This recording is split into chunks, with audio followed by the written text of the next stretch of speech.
Operation सिंदूर पूरे जोरों पर है, जिसमें हमारी सेना इस बार वार का इंतजार नहीं बल्कि घुसकर वार कर रही है। ये लड़ाई पाकिस्तान के खिलाफ नहीं बल्कि आतंकवाद के खिलाफ है, जिसमें हमारे जवान न सिर्फ शौर्य बल्कि इंटेलिजेंस, पावर और टेक्नोलॉजी का बिल्कुल सटीक इस्तेमाल करते हुए दुश्मन को जवाब दे रही है। लेकिन लड़ाई कितनी भी सटीकता से लड़ी जाए, नुकसान को रोक नहीं पाते हमारे जवानों की बेशकीमती जानें, जो वो हंसते हंसते देश के नाम कर देते हैं। ऐसा ही एक युद्ध 26 साल पहले भी लड़ा गया था, कारगिल वॉर। ये लड़ाई तो हमने जीत ली, लेकिन अपने बहुत सारे जवानों की जान खो बैठे। आज ऐसे ही एक वीर जवान की कहानी आपको सुनाने जा रही हूँ। एक माँ जो आज भी बेटे के जाने के 26 साल बाद तक सजा कर रखती है बेटे का कमरा। ये कहानी है पवन कुमार सैनी की, जिन्होंने 27 साल की उम्र में देश के लिए कारगिल में लड़ते हुए अपनी जान दे दी। पवन कुमार सैनी का जन्म 2 फरवरी 1972 को नारायणगढ़ के गांव गदोली में हुआ था। पढ़ाई पूरी करने के बाद 1990 में उन्होंने आर्मी ज्वाइन की। सब अच्छा ही चल रहा था। घर वालों ने उनकी शादी भी तय कर दी थी। 24 सितंबर 1999 को उनकी शादी होनी थी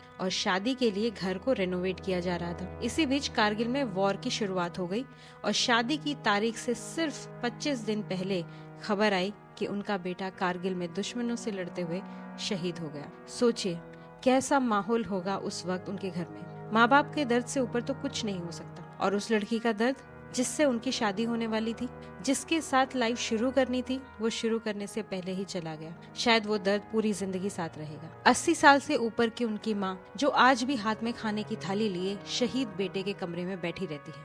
ऐसा वो पिछले 26 सालों से कर रही हैं। उनका बेटा देश के लिए शहीद हो गया, लेकिन माँ के लिए वो आज भी जिंदा है। पवन के घर वाले बताते हैं कि आज भी घर में तीनों वक्त के खाने में पहली थाली पवन के नाम की ही निकलती है। उनका कमरा आज भी सजा कर रखा जाता है। वहाँ रोज सफाई होती है और उनकी माँ ने कमरे में उनके बचपन से लेकर शहादत तक की तस्वीरें, उनका सारा सामान रखा हुआ है। रोज उस कमरे में खाने की थाली के साथ बैठकर बेटे को याद करती है। आप और हम शायद उस दर्द को महसूस तो दूर, सोच भी नहीं सकते, लेकिन शायद ऐसे ही उन्हें अपने बेटे के अपने पास होने का एहसास मिलकर थोड़ा सा सुकून मिलता हो। ये कमरा उनके परिवार के लिए मंदिर की तरह है। यहाँ कोई जूते पहनकर भी अंदर नहीं आता। सुबह शाम देसी घी का दिया जलाया जाता है। घर में कोई भी शुभ काम हो, सभी इस कमरे में आशीर्वाद लेने जाते हैं। ये कहानी थी उस जवान की जिसने देश के लिए सर्वोच्च बलिदान दिया। लेकिन आज के ऑपरेशन सिंदूर में भारत अपने किसी जवान की बलि नहीं देगा।